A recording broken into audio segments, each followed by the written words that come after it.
au numéro 85 de la route de la Manche à Morzine. On s'affaire en ce jour de visite de chantier. Nous sommes dans les locaux de la Fraternelle, société coopérative d'intérêt collectif, c'est sa raison sociale. L'entreprise, créée au premier semestre de l'année 1959, travaille depuis quelques mois à la rénovation de son bâtiment historique, construit dans la plus pure tradition locale. Afin de mieux saisir l'ampleur de la tâche à accomplir pour bon nombre de corps de métier qui travaillent sur le site, rencontre à présent avec l'un des architectes locaux chargés d'œuvrer au bon déroulement des travaux, en plus de faire respecter les caractéristiques originales du bâtiment morzinois dans sa reconstruction.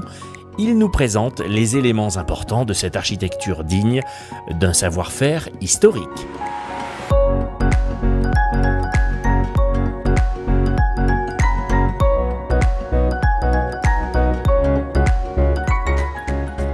C'est une maison bourgeoise qu'on appelle communément les châteaux à Morzine.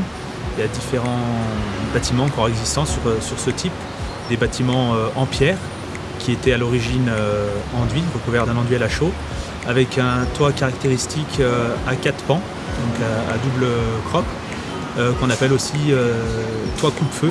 C'est ce qui évitait en cas d'incendie, le passage du feu d'un bâtiment à un bâtiment voisin.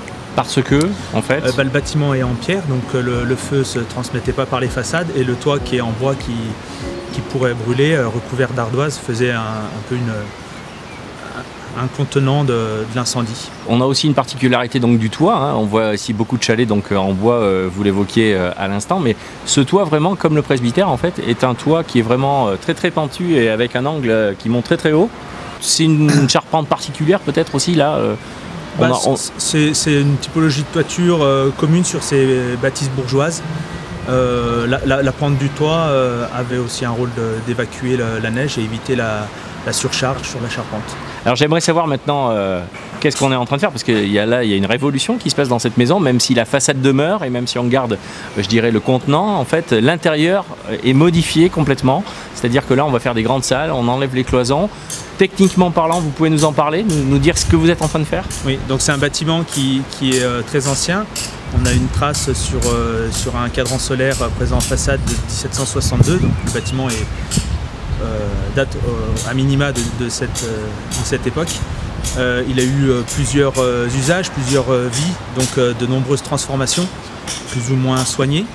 Le parti pris de ce projet, ça a été dans un premier temps de lui redonner sa noblesse d'origine, avec des recherches photographiques et puis aussi en cherchant des traces sur le bâtiment lui-même. On a déterminé ce qui a été des agrandissements ou des modifications au cours de la vie du bâtiment pour du coup les supprimer, et là on fait le chemin inverse, c'est-à-dire qu'on retransforme le bâtiment pour lui redonner l'aspect d'origine. Par exemple, il y a eu des extensions, des cages d'escalier extérieures, des volumes à toit plat qui ont été rajoutés sur sa périphérie, qu'on a supprimé. Il y a des fenêtres qui ont été transformées à une époque où ce bâtiment était un magasin. Ces fenêtres ont été transformées en baies pour amener de la lumière et faire peut-être une vitrine à l'époque. Donc aujourd'hui, le projet retransforme ces baies pour que ces ouvertures redeviennent des fenêtres avec un encadrement en pierre de taille dans leur dimension d'origine, pour retrouver une symétrie des façades par rapport aux ouvertures.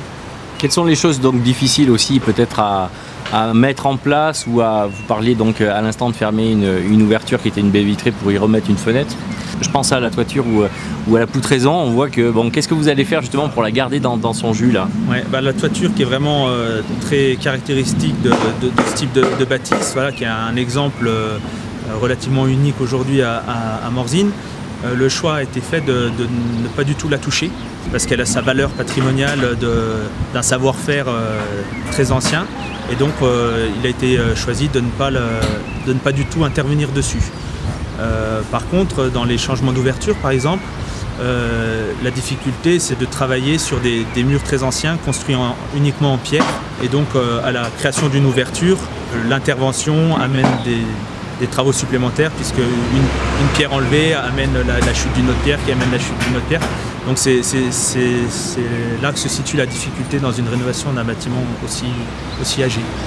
Et ma dernière question est de savoir justement aussi si vous avez dû faire peut-être appel à des corps de métier vraiment spécifiques. On a de la maçonnerie traditionnelle, quoi, je dirais, mais des fois aussi on va chercher un savoir-faire chez des compagnons ou dans des professions un petit peu vraiment spécialisées. C'est le cas ici ?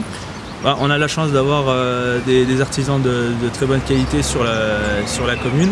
Donc le choix a été fait avec les propriétaires du bâtiment de faire une sélection sur le savoir-faire local. Donc ne travaillent ici que des artisans de la commune qui ont déjà une connaissance de ce bâtiment et le savoir-faire adapté.